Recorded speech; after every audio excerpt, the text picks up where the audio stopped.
प्रिय दोस्तों, आज यह वीडियो इस बात का है कि अगर हमें किसी चीज़ में सफलता लेनी है, जैसे कि परीक्षा में सफलता लेना है, नौकरी में सफलता लेना है, या हमारी और कोई मनोकामना है, बच्चा नहीं हो रहा है उसको पूरा करना है, या हमें किसी प्रकार की कोई भी हमारे मन में मनोकामना है और उस मनोकामना को ले करके यदि हम भगवान जो है ये पवन सुत हनुमान जी हैं। ये देखिए, हमने ये चौकी में पवन सुत हनुमान जी को विराजित किया है। हमारे हनुमान जी विराजमान हैं, शोभायमान हैं। इनके सामने हमने ये 2 दीपक लगाए हैं। एक दीपक ये है और एक दीपक मैंने ये राम जी के लिए लगाया है, क्योंकि कहा जाता है कि जब भगवान जो व्यक्ति राम जी की पूजा करता है, भगवान हनुमान वहाँ पर विराजित रहते हैं, शोभायमान रहते हैं। जैसे कि अखंड पाठ, यदि रामायण का पाठ डेली होता है तो वहाँ पर हनुमान जी अपनी चौकी, हनुमान जी की भी चौकी लगाई जाती है और हनुमान जी चौकी पर विराजित हो जाते हैं। तो ये एक दीपक हमारा हनुमान जो है राम जी के लिए जलाया है और दूसरा दीपक ये जो है हनुमान जी के लिए जलाया है। अब हमें क्या करना है कि हमारे मन में, दिल में कोई भी मनोकामना है तो उस मनोकामना को हम संकल्पित लेते हैं। ये लोटे में जल भर लिया है। अब जल को हम ले लेते हैं हाथ में। जल को हम हाथ में ले करके क्या करते हैं कि जल को हाथ में ले करके संकल्पित करते हैं। अब देखिए, जहाँ पर भी हम अगर हनुमान जी की चौकी लगाते हैं या वहाँ पर भगवान जी, राम जी, सीता जी और लक्ष्मण जी का सिंहासन अवश्य होना चाहिए।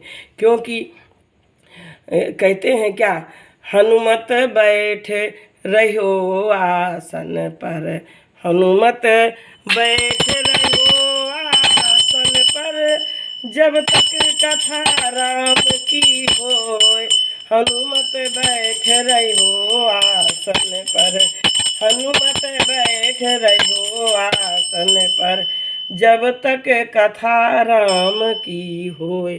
तो हनुमान जी तो जहाँ भी भगवान राम का नाम लिया जाता है, जैसे भगवान राम का अखंड पाठ, जो कि अखंड पाठ क्या है, जो हमारी रामचरितमानस है, हमारी रामचरितमानस है, अगर ये रामचरितमानस अगर इसका अखंड पाठ किया जाता है, अखंड पाठ मतलब 24 घंटों में इसका पाठ टूटना, इसके पाठ के क्रम को, ये देखिए मेरी अखंड पाठ है, अखंड पाठ ये रामचरितमानस है और इसका अखंड पाठ किया जाता है। तो ये अखंड पाठ वो होता है जो कि उसका तारतम्य या क्रम टूटता नहीं है।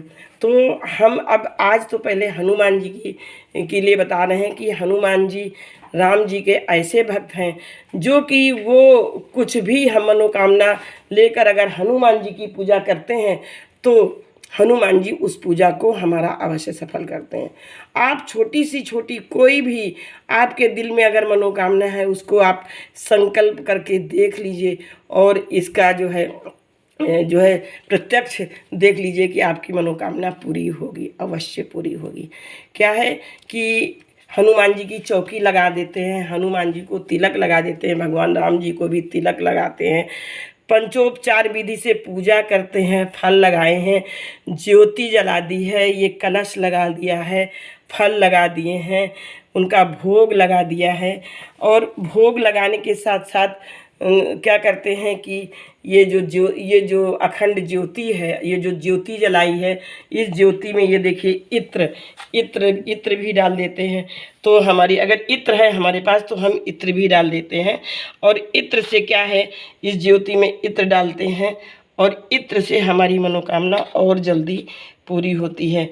इस प्रकार से हम जिस समय सुबह अगर हम इसका पाठ करना चाहते हैं तो सुबह हम इसका पाठ कर सकते हैं, लेकिन हमें जिस समय संकल्प ले करके, हमें जिस समय हम पाठ ले करके करते हैं, हमें उसी समय इसका पाठ करना पड़ेगा। अगर हम सुबह 7 बजे करते हैं तो हमें 7 बजे हनुमान जी के, अगर हम 11 दिन का संकल्प लेते हैं, कि हम हनुमान जी के 11 पाठ करेंगे, तो हमें प्रतिदिन 1 पाठ तो अवश्य करना चाहिए, 1 नहीं तो 3 पाठ प्रतिदिन करना चाहिए।